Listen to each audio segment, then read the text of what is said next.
Baik, Assalamualaikum warahmatullahi wabarakatuh. Kembali lagi di mata kuliah Pekerja Sosial dan HIV. Kali ini kita melanjutkan materi mana sebelumnya kita belajar mengenai populasi kunci yang ada di HIV. Berikutnya pertemuan ini akan membahas bagaimana populasi kunci tersebut memperoleh stigma dan diskriminasi dari masyarakat sehingga kesulitan dalam akses kesehatan. Baik, kita mulai dulu dengan stigma. Pengertian stigma sendiri adalah tidak diterimanya seseorang pada suatu kelompok karena kepercayaan bahwa orang tersebut berbeda dari norma yang ada. Atau dari Kamus Besar Bahasa Indonesia, stigma itu ciri negatif yang menempel pada seseorang. Stigma dianggap sebagai cap buruk di mata orang lain. Dapat juga dikatakan stigma terhadap diri sendiri atau memberikan cap buruk terhadap diri sendiri atas rasa malu misalnya dalam menghadapi anggapan buruk. Sehingga akibatnya membuat seseorang menjadi depresi, efek jauhnya ya, membuat orang jadi stres, depresi, memburuk keadaan dirinya dan menimbulkan rasa yang tidak berharga. Apa itu stigma yang lebih besar? Tadi kita dalam pengertiannya ada stigma dari orang lain, kemudian ada stigma diri, ada juga namanya stigma sosial dalam konteks kesehatan masyarakat. Stigma sosial di konteks kesehatan masyarakat merupakan pengaitan negatif antara orang atau kelompok tertentu yang memiliki kesamaan ciri dan penyakit tertentu. Misalnya kelompok orang dengan HIV atau populasi kunci kemarin yang kita bahas, populasi kunci transgender misalnya. Stigma sosial berarti memberikan label atau di stereotip. Stereotip itu 11-12 dengan labelan atau mengalami kehilangan status karena dianggap memiliki keterkaitan dengan satu penyakit. Jadi dianggap punya penyakit tertentu misalnya, oh TB ya, oh pasti kamu miskin, seperti itu. Oh TB ya, pasti kamu hidup di tempat kumuh misalnya. Bagaimana sih kerangka stigma dan diskriminasi pada yang dampaknya terhadap kesehatan dan sosial? Kita lihat di sini. Stigma itu bisa datang dari diri sendiri atau individu atau orang lain, atau dari organisasi, dari kelompok, bisa juga dari komuniti atau masyarakat, bahkan yang lebih jauh stigma dan diskriminasi itu bisa datang dari kebijakan publik. Bisa datang dari kebijakan publik. Pengalaman beberapa kebijakan di Indonesia itu menghalangi atau tidak bersahabat dengan kebijakan HIV itu sendiri. Jadi ada serang menyerang antara kebijakan satu dengan kebijakan yang lainnya. Misalnya kita mulai dari apa sih yang menyebabkan stigma itu sendiri? Stigma dan diskriminasi disebabkan oleh drivernya itu ada ketakutan infeksi. Ini kalau kita berbicara di kesehatan ya, pada isu kesehatan dan sosial, stigma itu dibentuk oleh atau drive-nya oleh ketakutan terhadap infeksi,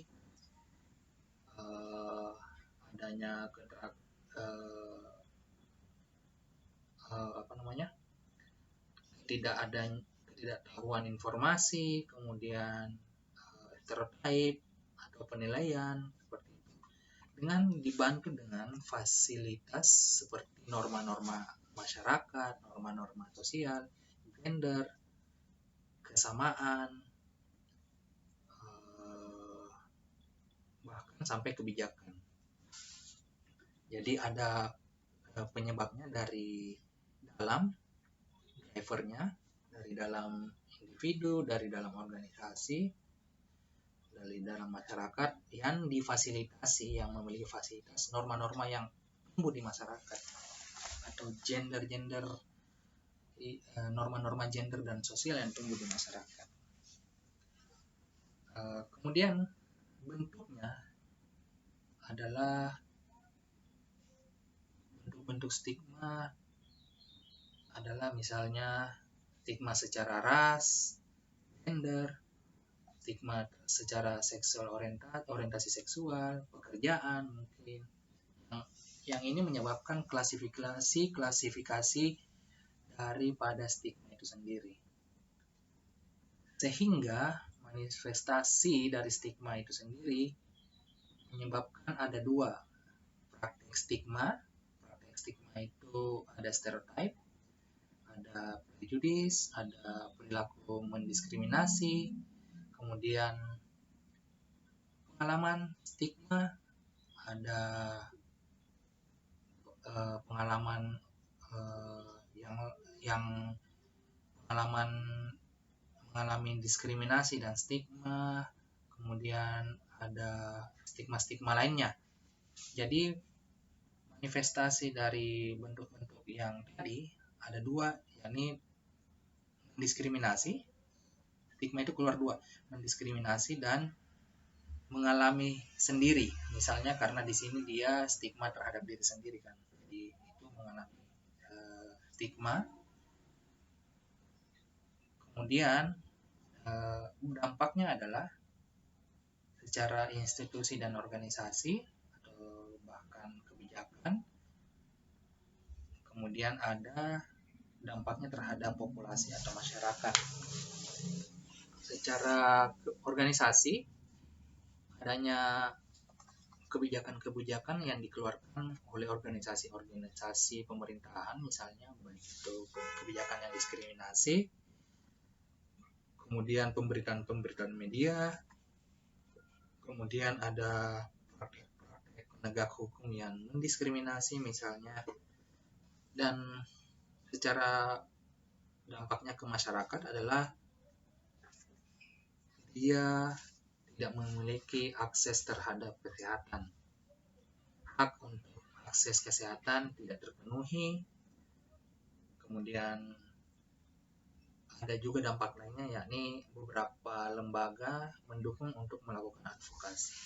Seperti itu gambaran level-level dari dimulainya stigma hingga sampai kepada dampaknya.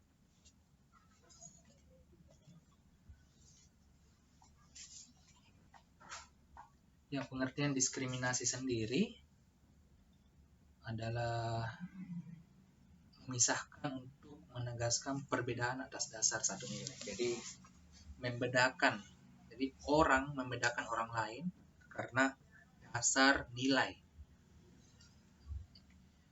Pada orang dengan HIV diskriminasi terjadi karena status kesehatannya. Jadi karena nilai daripada status kesehatannya, di mana pada segala aspek sosial, politik, ekonomi, tersebut kerap dibedakan dengan alasan kondisi HIV. Secara ekonomi misalnya beberapa tempat kerja tidak menerima atau memecat orang dengan HIV.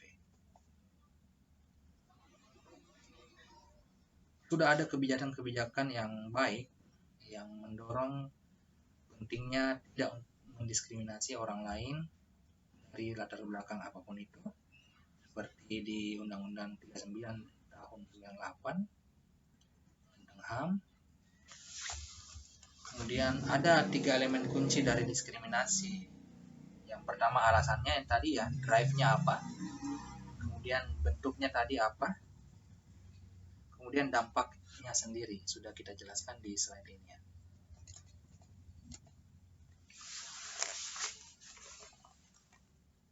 Alasan terjadinya diskriminasi karena nilai-nilai yang tumbuh, misalnya ras dan warna kulit, jenis kelamin atau orientasi seksual, diskriminasi karena berbeda agama, berbeda keyakinan, berbeda pandangan politik yang terjadi di Indonesia sekarang ini. Terbelah dua ya Indonesia karena berbeda politik sehingga tidak berteman lagi misalnya. Asal-usul kebangsaan, sosial menganggap bahwa orang kulit putih lebih tinggi daripada orang kulit hitam misalnya. Karena kondisi sehatnya sama ada kondisi fisik dan psikis. Bentuk-bentuk daripada diskriminasi ada diskriminasi tunggal, diskriminasi ganda, dua alasan yang dilarang dan multi mengalami diskriminasi karena lebih dari dua alasan. Misalnya saja saya pecat dia karena HIV, itu adalah diskriminasi tunggal. Kemudian diskriminasi ganda, saya pecat dia karena HIV dan karena dia orang hitam, orang dari Papua misalnya, mohon maaf. Dan multiple, saya pecat dia karena HIV, karena dia orang dari Papua, dan bahkan karena berbeda keyakinan misalnya. Seperti itu.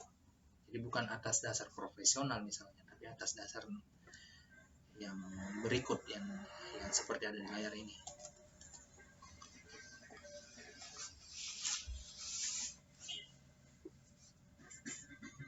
Ini nanti saya akan berikan slide-nya, saya akan tampilkan juga di LMS. Jadi bentuk-bentuk diskriminasi ada formal, ada substansi, ada diskriminasi tidak langsung, ada yang diskriminasi langsung. Silakan dibaca aja karena ini tidak terlalu memiliki poin ya. Yang penting teman-teman, bagi saya adalah teman-teman memahami berangkatnya diskriminasi seperti apa. Nah, ini saya jelaskan saja contoh bentuk diskriminasi yang sering dialami orang dengan HIV. Dia dilabeli karena HIV, pembatasan perjalanan memasuki atau tinggal di daerah tertentu, kriminalisasi. Jadi kalau misalnya beberapa kasus yang kami temukan bahwa orang ditangkap karena dia satu memakai kondom, dan bahwa dia melakukan kesalahan itu karena dia HIV, karena dia misalnya digerebek. Jadi digerebek itu alat buktinya karena dia ada kondom dan dia positif HIV ternyata. Jadi itu sebagai memperkuat alat buktinya. Ada juga larangan menikah dan memiliki keturunan karena status kesehatannya, diberhentikan dari tempat kerja, tes wajib dalam penerimaan kerja atau perpanjangan kontrak kerja, penolakan mendapatkan layanan kesehatan, dikeluarkan dari BPJS misalnya. Jadi BPJS untuk HIV tidak di cover penyakit penyertanya ya, sehingga ini sulit untuk orang dalam kasus tertentu sulit memperoleh BPJS atau menggunakan BPJS secara penuh. Misalnya kalau administrasi itu masih bisa beberapa